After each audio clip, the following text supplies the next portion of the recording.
Hello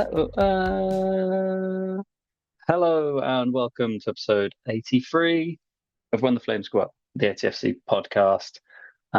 As previous episode alluded to, we're making a big song and dance about catching up, and there's plenty of games that we haven't discussed. So we try in this episode to kind of cover off some of those things. A lot has happened. Lots of players have left. Lots of players have returned. Results have been good, with one weird result at home to Solihull thrown in there. So yeah, we discussed all of that as well as looking ahead to Hartlepool away at the weekend. As always, let us know your thoughts and yeah, your hopes for the rest of this season. It's a weird situation to be in where at the end of December we were still very much in a um, incredibly dangerous position where relegation was seemingly a certainty. And now it's amazing what a couple of wins can do to change your outlook. So yeah, let us know if you're still feeling uh, pessimistic about the team's chances. I know I still am, but that's because I've not actually seen a win. I've just seen a win on flash scores. So I'll believe it when I see it at home to Halifax on the 7th of Feb. Anyway, let us know atfcpodcast@gmail.com and enjoy this episode. Up the shots. So the shots are currently in 20th position. I think last time we spoke, we were in dire straits. We'd just signed Charlie Warren. There was a hope that we now had a striker that could score goals. We were either 23rd or 21st. I can't remember, but it was all goal difference and 4 points off this or 5 points off that. The shots are now just about outside the relegation zone, with a couple of games in hand because the most recent game, Carlisle at the weekend, was postponed. And probably the one before that was postponed as well. I can't quite keep track of it. You'll probably realise that I'm not really up to date with everything. Um, the first place to start with, I suppose, is going to be the playing squad updates. We've had a few players out that have left the club, and a couple of confirmed players staying in. So Charlie Warren, as mentioned, is staying with us till the end of the season on loan, and Kanaya Boyce Clark is has joined permanently till the end of the season with an option of another year after that. And in the is you have to probably shout if these are incorrect. Ben Jackson, he's gone as of last week. Ryan Jones has moved to Yeovil for a little bit of money. Uh, who was the other one? Archie Taylor back in December. That was ages ago. He's gone to Eastbourne. I believe that's everyone. CJ and Julian are here tonight. Anyone else that's left us in that time? We've got Will Armitage who left. He's gone to Eastbourne. Eastbourne. There's another Eastbourne. Yep, lovely. I can't think of any more. Can you any more, CJ? Such a long time ago since we. Has a line ended? Is Grogan still with us? Yeah, Grogan's still with us. Gilligan's gone back. Gilligan, that's the one. There we go. Yeah, Gilligan's gone back. Grogan obviously came in, had a massive impact. Obviously, we got a fee for Ben Jackson as well, so that was an undisclosed fee from Worthing. So Worthing paid for Ben Jackson, and we got a fee for Ryan Jones. Yeah, other than that, I think that's it. We got a squad now from about 36 to 27. Yeah, and it looks a bit more positive. I think the signings that John Coleman's made, Chrissy Grogan specifically, has been an absolute stalwart at the back. Obviously, other than his red card against Solihull, which was a bit dubious. I think the first one was a bit harsh, the yellow card, but he's been flying, and I think Will Nightingale's come back as basically a new signing. Ollie Scott had a big difference, and obviously Luke Jenkins is back as well now. Yes, yeah, I was going to mention, yeah, Jenkins and Scott kind of feeling a bit like new signings. They've been there in the wings, adding to the playing squad numbers, I suppose, for the entirety of the season. But yeah, good to see them back around the squads, and yeah, hopefully able to yeah, I don't know what I was going to say, but show their worth, I suppose, for what we've been paying for them. Julian, your kind of two pence worth on the playing squad updates since we last spoke. Yeah, it feels a lot more stable, I think, doesn't it? You feel as if you've got a chance in the games, and bar the Solihull result, I think we've been excellent, really. You look at the form tables. What's it? 4 wins out of 6, I think, so far. And we always highlighted. I remember CJ saying, and Guy to an extent saying that 6-game period, sort of either side of Christmas, was going to be really crucial, because we've got the Carlisles and the Forest Greens coming up, in the next few weeks. So, yeah, I feel a lot more confident. I think we would have bitten everyone's arms off, didn't we, if we'd been outside the bottom 4 come mid-January. So, yeah, it's worked really well. And I agree with what you said about the signings. I think Sean Grogan has been absolutely excellent in the back. He's made things a little bit more solid. I love Charlie Warren as well. I think Charlie Warren offers something which we haven't had before, which is a little bit of pace and trickery, and he's got a shot in him from nowhere. Scored a couple of goals already, so really like Charlie Warren. His work rate as well is really something special. And I know we've talked in the past about, okay, that's the minimum standard that you need. You've got to work hard, but there does seem to be something about him that just seems to give you a chance of a goal at any time. And the Eastleigh game, which was the last game that we played, by the way, I think we all scratched our heads trying to think when the last game was. But in that Eastleigh game, you had 2 or 3 times where he was able to just come in from nowhere and pop a shot off, which could easily have gone in. And of course, he came up with a goal as well in that game. So, yeah. Am I disappointed about some of the departures? Not really, if I'm being really honest. I mean, I like Ryan Jones. He's probably the one where you've got the only type of player that does actually take people on and beat players. He wasn't getting in the first 11 anyway, was he? So not a huge loss. And I think with Ollie Scott coming back in playing, and Ollie Scott, I don't know how he did it. I don't know how he played virtually a full game on his first game back for 12 months, or whatever it was.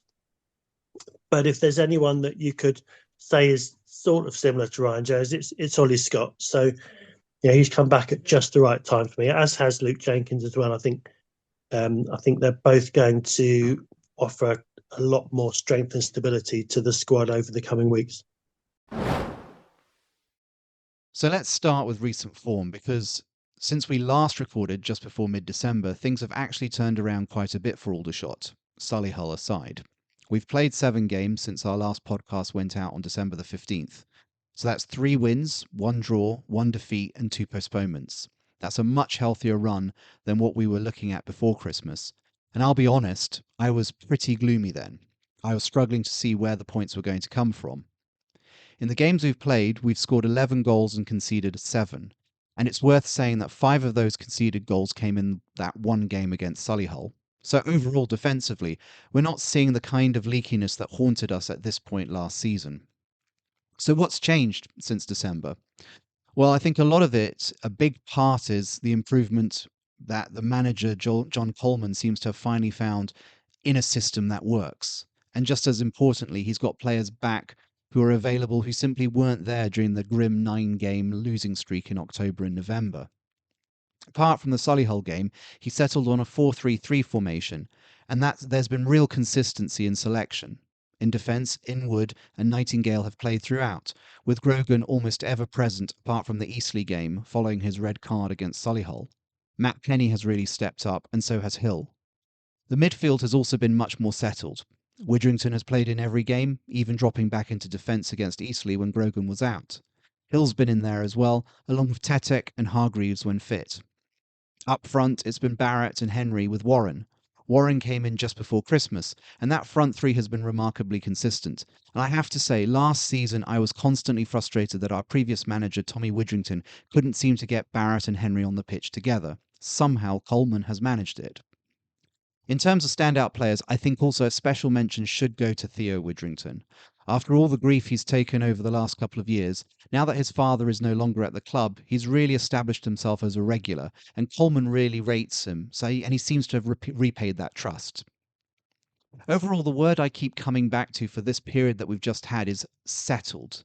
This side looks far more coherent and confident than it did just a few months ago. And also, I'd like to just add a personal note here as well. I was back in England over Christmas and managed to get to the Sutton game. So it was great to see fellow podcaster Ian there. But sadly, another one, Julian, was on commentary duties on the other side of the pitch. So we didn't get a chance to see or chat in person with each other. My brother and my 11-year-old niece were also over from Australia, and they came along too, as did my 5-year-old, who was watching the red and blue in person for the first time rather than on DAZN. Both kids were suitably impressed, even if it was a bit disappointing they didn't get to see Aldershot score. They were also slightly distracted by some extremely well-lubricated young men standing nearby who didn't hold back in their choices of songs. Both children learned some very colourful language, which I'm pleased to report they haven't yet repeated. Now, moving on to transfers, squad depth and injuries, and this is where my main concern lies. There have been some comings and goings. Will Armitage and Kieran Gilligan have gone back to their parent clubs? Archie Taylor has moved to Eastbourne. Ryan Jones was sold. A shame, but understandable for family reasons, and at least the club received a fee rather than losing him for nothing. And Ben Jackson has also been sold. On the injury front, the list has been quite long. Back on the 16th of January, we had reported that Ollie Scott, Luke Jenkins, Ashley Akpan, Raheem Shackelford, Tyler Frost, Dejan Tetek, Tristan Abrahams, Ollie Harfield, Josh Brooking and Matt Penny have all been in recovery at various points, although interestingly Scott has since returned and did play a game. Depending on whether you look at FBref or Transfer Market, those websites online that gives you details about the squad sizes, losing around 10 players at various times means we've effectively been working with somewhere between 14 and 16 fit senior players, and that also includes 3 goalkeepers. So that really doesn't leave us much margin for error. I also have some question marks around Kwame Thomas. I don't think he's injured, but he hasn't featured since Boston before Christmas. So I do wonder what his prospects are in this current setup and whether he'll get another run out. So while the first 11 looks settled, 1 or 2 injuries or suspensions could change things very quickly, and it wouldn't surprise me if Coleman looks to try and bring in some more loanees. I also want to say something about postponements. It has been frustrating to lose momentum with the postponements against both Yeovil and Carlisle most recently. Both of them were understandable, and credit for calling the Carlisle game off early, which saved away fans a wasted trip. But it's still annoying, especially given our recent form. A month ago, I wouldn't have fancied us against Carlisle at all, but going into last weekend, though, they'd drawn one and lost one, and we were clearly improving. Still, it's football. Now, looking ahead to Hartlepool, let's look at that game which is happening on Saturday. They're in decent form. 2 wins and a draw in their last 3 games, and before that 4-0 hammering up with Woking. They're now up to 9th. They've been playing a 4-3-3, much like us. Alex Reid has been among the goals, Charman's been involved, and Campbell is one to watch. He's also been part of that front line, and he takes their free kicks. Hartlepool are also under new ownership, with American real estate developer Landon Smith coming in at the end of December. The odds are probably against us. Hartlepool have played more recently and have home advantage, but given my current optimism, I'm going to go for a 1-1 draw. Ryan Jones is the one that stands out for me, definitely as well. Because if you asked me at the start of the season, or even maybe like 10 games in, like who do we need back in this team? Because he came in and was injured a bit at the start of the season. I would have picked Ryan Jones as basically the only player other than Barrett in the squad that is like a difference maker. I think we've probably discussed him as like a difference maker, someone that can take on a man and get a ball in. But yeah, it just didn't seem to quite click with Coleman coming in. I didn't really see signs that he was definitely going to be part of his plan. So it probably was the best move for both parties. Obviously, we've got Yeovil coming up, and I'm sure he'll showcase his qualities that we couldn't quite unlock here. But I think it's broadly a good decision. I don't think anyone's too upset. Obviously, just a great shame that he was on crutches for the FA Trophy final, where he should have played. But yeah, he will always be part of that squad that did it. Probably give it 4 years, he'll be back. Like I always say about Ryan Glover, at some point he'll come back and have some sort of Indian summer with the shots. Yeah, I guess we should touch on those recent results. Obviously, you mentioned Eastleigh was the last one, which was a 4-1 win. What a wonderful thing to wake up to. In where was I? I was in Brisbane. Oh, what a moment to wake up to. 4-1. Great. Less so the week before, the 5-1 home to Solihull. Very hard to call any of these games. The one before that was a 4-1 as well, home to Wildstone. A 0-0 thrown in there. And then the other one was the 5-1 home National League Cup game against West Ham. So lots of weird results thrown in there. And Boston away, which a 2-0 win. I think that was the one before we last recorded. That's a huge win. Blimey. So yeah, I guess we can. I don't know if you've got any specific points that you want to bring up, CJ, in those last few games. Yeah, I think like obviously before you went away and stuff before Christmas, the main thing we spoke about was Barrett back in the team and getting performances, and both aligned perfectly. Josh Barrett's probably had the biggest impact since coming back into the group that I've seen in a long time. I think I don't know if it's just his character, his quality, or everything in between, because him coming back just sort of clicked the switch, and our attacking dynamic changed significantly. And obviously, I think they've changed the formation again to accommodate him, and obviously him and James Henry being on the pitch. So you got like your senior and your apprentice sort of thing playing next to each other, and it's worked magically in terms of like obviously not the dynamism, but the actual way they play is like they just understand each other on a high level football.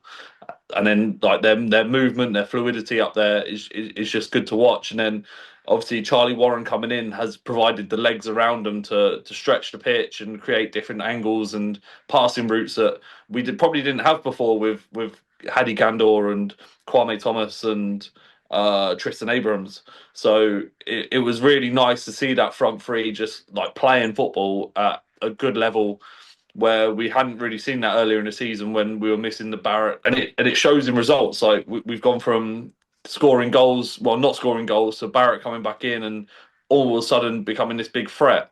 And then it's made a big difference at the back as well. Obviously with Sam Inwood, Will Nightingale being a regular, and he's a level above everyone else. Like he's been arguably the best player on the pitch pretty much every game. He steps in, he brings the ball forwards, he breaks lines with his passes. He's obviously popped up with a goal at Eastleigh, which is a great header, and obviously Ryan Hill's there as well. Like it's almost clicking really nicely at the moment in terms of the core group, and Christy Grogan's fitted in perfectly next to Will Nightingale. Obviously Luke Jenkins we know is a fantastic footballer, so you look at the group now and you go, oh, this looks good. And then obviously we've got Shackelford to come back in as well. I think he's due in the next couple of weeks. So all of a sudden the squad's going from strength to strength. And I think if we can get rid of a couple more, it might open the door up for one or two signings. I think we're still on the high end in terms of squad numbers. I think there's still probably one or two to leave. We've obviously got 3 goalkeepers on the books now as well that are all fit. So that's an interesting dynamic that is rare at this sort of level, that you've got probably 2 number 1 keepers and one breaking into being the number 1 in Pat Nash. So does that last long? But yeah, I think we're in a much better space now in terms of squad, in terms of position. Results have sort of gone our way recently. Obviously, Morecambe were picking up points for a little bit, and now they've dropped off again. So yeah, everything around us is sort of nice. And then obviously missing Yeovil and Carlisle, with them games being postponed, we look at Hartlepool, Halifax, Southend, Tamworth, and Scunthorpe and Braintree as like the next 5 or 6. And you kind of look at it and go, there's points there to be had. Where before Christmas, you look at it and go, I think we lose all them. So, like, we're in a much better position, comfortable, like in terms of shape-wise, in terms of squad depth, we're looking better. Obviously, once Shackelford comes back in and gets his legs in, Ollie Scott, obviously you spoke about, got 90 minutes, and Luke Jenkins got time on the pitch again. It all of a sudden it feels a lot better. I still think we need another striker. I think that one of like Hadi Gandor, Kwame, or Tristan Abrahams should leave or will leave in the next probably couple of months. But yeah, other than that, it looks good. It feels better. Like you watch the games and we're more dominant in possession. We're more progressive with possession. We just feel like a actual balanced football team again. With structure at the back, we're aggressive at the back. Will Nightingale's coming out attacking headers. Christy Grogan's big, athletic, and likes getting around the pitch as well. So, and Inwood just does his job. Like he's just quite a comfortable little footballer. So you look between the three of them at the back, and then obviously Ryan Hill wing backs with who was the other wing back the other night, or when we played Eastleigh, I can't remember now. But Ollie like Scott. Ollie Scott, yeah. So the balance was perfect. So yeah, it just makes loads of sense. Like the squad looks balanced now. It feels like we've got a little bit of a sweet spot. And obviously the form that we had, obviously the 0-0 against Sutton was unbelievable because I think for the 80% of that game we battered them. So it like even the Sutton commentary and stuff when I was watching on the TV, like they were like, "This is one of the best teams we've seen this season." So, and that's been a compliment from a few, like from the commentary boxes that we've like witnessed and stuff like that. Like the Wheelstone game, we battered them, and like the goals to show for it. Boston, the same thing. Like that 3-game period before Solihull, and like I said to you, Will, before we came on, I think had the Solihull game been the week before, I think we would have probably beat them. But that extra week, I think, gave the incentive. And then obviously, John Coleman was shocked in the interviews. He said that they had a real good training week up to it. And he was really confident going into the game. And then obviously that happened. And then obviously they made up for it with Eastleigh. So I think if we can keep this sort of form going, then that safety's quite comfortable. And obviously, we'll go on in a bit about like behind the scenes and stuff. But it just feels a lot more stable around the place at the moment. Well, yeah, definitely does. I mean, I think the last thing I remember saying in the episode before was that I could come back and John Coleman is no longer Aldershot manager. Like they were that big, pivotal games for this season, and they have gone largely our way. And he seems to have turned it around. We're clearing out Deadwood. I mean, I think there's quite a lot of little positives in there on the playing side, and hopefully enough positives on the playing side to allow us not to worry too much about what's going on behind the scenes until the close season, which I'm sure there'll be a lot more for us to get our teeth into. Julian, how have recent results and performances been from your side? Yeah, I highlighted it earlier on in that the 6 games were crucial and we've come through them really, really strongly, and echo a lot of what CJ was saying there. Just a couple of sort of additional points to that, which I think have made a bit of a difference. Can't remember if I mentioned it in the last pod or not, but at the time we had a lack of general match fitness throughout the team, and everyone was coming back at just the right sort of time. And CJ mentions Josh Barrett. Josh Barrett is now match fit and affecting every single game. James Henry's match fit. Theo's match fit. Christy Grogan has come in and played a number of games. He's now match fit. And I think that makes a difference. We seem really, really strong and athletic and able to influence the game from the first minute to the 90th minute. So that's really pleasing. That a lot of teams in January they tend to fall away a little bit. You always get one or two. Dagenham last season, who were mid-table this time of year, and they tend to fall away. And for me, we just seem to be getting stronger rather than weaker. And I think that could be crucial for our next 3 months. A couple of things John Coleman's done with regard to positioning. Josh Barrett was playing sort of a left of the front two at Boston and had so much so much effect running down the left-hand side, the left-hand channel against Boston, and was setting up chances left, right, and centre. But he was more down the middle against Eastleigh with Charlie Warren just sort of drifting either right and left of him. And both of those have been really effective, I think, in both of those away victories, which shows that Coleman isn't afraid to just sort of tinker and change and see what best fits each match, which I'm not entirely convinced we had that degree of flexibility before. So I'm really pleased to see that. The other thing that I was really pleased to see as well is Ryan Hill getting a chance in the middle against Eastleigh. So when they brought Luke Jenkins on, he slipped into sort of Ryan Hill's position, and that allowed Hill to just sort of sit in that position just behind the front two.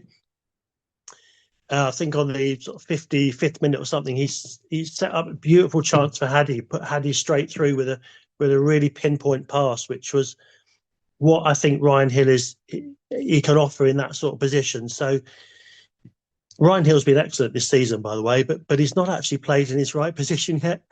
And that tells you something about what a good player he is. If we can get him in that sort of more central position for the second half of the season, with, as CJ said, Shackelford coming back, Jenkins coming back, there's options there to allow Ryan Hill to move into the position where he can be really effective. Just a couple of other things I was going to point out with Tetek and Frost out injured for a bit of time. CJ talked about getting some players in. Terry Brown mentioned in one of his interviews that there could be 2 or 3 players coming in, and absolutely agree with what you guys have said. I think we've got a bit of room in perhaps Gandor, Thomas, and Abraham's all not featuring at the moment. So there's a possibility that perhaps 1 or even 2 of those will go in the window or just afterwards. So I'd like to see a forward come in of some sort, just to add a bit of competition to the sort of Barrett and Warren situation at the moment. But also, I think with the Tetek and Frost situation and there being potentially a long-term issue there, I think we could do with what would you like to call him, a central midfielder enforcer, something like that, someone that's going to either compete with Theo or offer something just slightly different to Theo. Loved Keane Anderson's performance against Eastleigh, by the way. So we have got 3 central midfielders there, but that's where I would be looking to strengthen. I get someone else in midfield, and as CJ pointed out, I think a bit more competition up front for me. Good stuff. Yeah. You mentioned Ryan Hill. I think hopefully over the course of the season we can look back and he's been brilliant in the first half on his own almost. Hopefully we can look back and say, player of the season, and we've stayed up mainly because of him and his consistent performances. I don't think I've seen a less than a 7 out of 10 from him, and he's chipped in with a couple of 9 out of 10s in there as well with his goals. We've got just enough time to preview the next game, which is Hartlepool away. Never an easy place to go. They're currently in the fight for the playoff places, 9th in the league. Interestingly, they are 9th in the home form table and 9th in the away form table, which makes them the most 9th team of all time. They are also under new ownership as of the end of 2025. A US-based real estate developer. I can't remember his name. Just think of the most generic USA name. So something like Landon, Brad Landon. Brad Friedel. Anyway, he's there now. So in quite a contrasting situation. Two teams under new ownership when they go to face each other. Alex Reid is top goal scorer for Hartlepool. He scored 7 so far, which is the same as Ryan Hill. They are the lowest scorers in the top half, but the 3rd best defence in the league. How are you feeling about it, CJ? Yeah, I'm excited to watch the games now again. I was very critical before Christmas on John Coleman, and I think a few of us were, but he's really won me over a bit. He looks like he's settled into the role more. He looks like he's in front of the camera. He's opening up a bit more. He just looks a lot more relaxed and settled in the club, and it feels that with the team as well. So I can't sing his praises enough at the moment in terms of what he's done for the group. So going into Hartlepool, I think like I'm excited. Really, like you look at the squad, like we were just talking about the squad wise. Obviously, if Barrett's on tune, then anything can happen, and that's the magic of him. Is that you sort of let him have that free role in that forward area with that like front two, front three sort of thing that we have, and if he's on song, then he could beat any team. Like it's almost that famous quote from Ferguson: "You give me Zidane and 10 planks of wood, and I'll win you the Champions League." You give Josh Barrett and 10 planks of wood, and he'll do well in the National League for you. So I don't know if he'll win it for you, but he'll definitely do well for you. But he's just like the last few games. He's just been magic with Henry as well around him, and the squad just looks so much better. And obviously, Julian mentioned Theo, and Theo's been outstanding.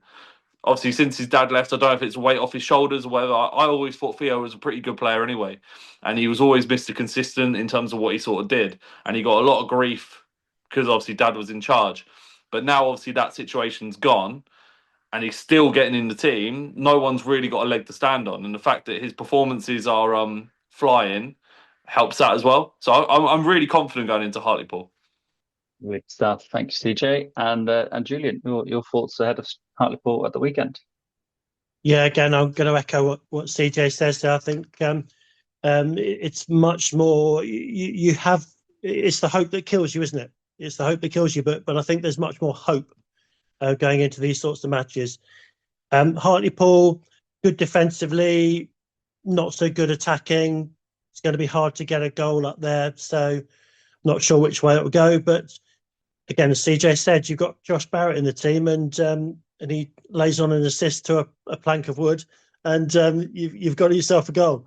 So I'm really positive. I think there is every opportunity that we have to get something out of this game. The other thing, just very quickly, Coleman's teams are bigger and stronger. The players he's let go are the smaller types of players: Ryan Jones, Archie Taylor, Kieran Gilligan. And he's replaced them with bigger guys, and I think that's going to help when you go to places like Hartlepool. Yes, absolutely. The planks of wood thing. I'm trying to think of a way to get Julian Timber in there or something. Maybe we could sign him. I don't know. I suppose the only other thing to watch out for Hartlepool is the storm that's incoming, and whether that's gonna. I'm not sure if it's going that far east, but I mean the weather up there is always rough, and the wind. It gives a battering. It's very good for home advantage. Anyway, so yeah, any points that we bring back down south will be greatly appreciated. Right, that's all we've got time for on this episode. Thank you, CJ, and thank you, Julian. Cheers, mate. Cheers.